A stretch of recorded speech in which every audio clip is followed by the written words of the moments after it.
I once heard a politician say that you cannot change hearts.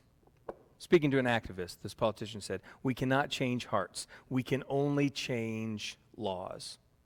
What the politician was saying was the heart of humanity cannot be moved. The heart can only be controlled. The principles of right and wrong cannot be taught.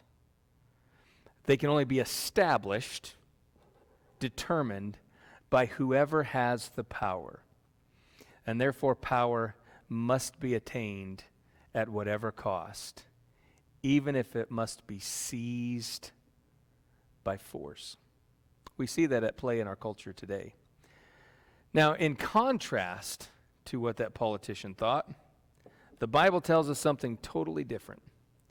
David, writing in what we now know as Psalm 51, verse 10, David says this, "Create in me a clean heart, O God, and renew a right spirit within me." It's a prayer for change. Now there's two individuals at work in this verse. One authority, two individuals. The two individuals are yourself and God. Let's look at God first. He is the one who has the authority to change the heart. He is the one who's being asked here to renew the spirit, to make us new.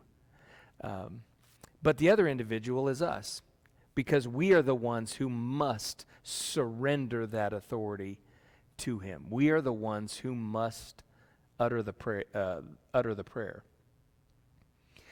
One of my favorite phrases to say, and I'm not ashamed to repeat myself in saying it again, one of my favorite phrases is this: the soul is a void that must be filled with God, or it will be filled with something else. Now, you can fill your soul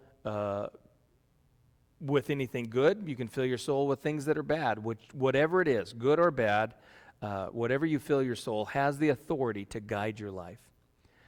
For instance, if the soul is filled with hate, the individual is guided by hate. If the soul is filled with greed, everything you do is guided by that authority. If the soul is filled with a lust for power, as this politician indicated with that ideology, that philosophy I said at the beginning, then everything you do is guided by that authority. If the soul is filled with compassion, if the soul is filled with respect, if the soul is filled with decency, if the soul is filled with fairness to all, whatever fills your soul is the authority that guides your life. If you fill your soul with God, then you are guided by all that is good through His authority.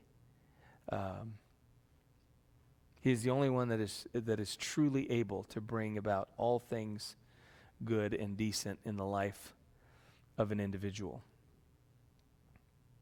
So I submit this prayer to you. Would you make it your own today? Would you surrender that authority to Christ? Create in me a clean heart and renew a right spirit within me. Surrender that authority to Him, and then you can rise today to face this day, tomorrow, the future, as a soul made new, guided by the authority that makes all things pure and true and right. Choice is yours. Hey, I'm Pastor Mark, and this is Everything Rhymes with Coffee. Please like, comment, and share.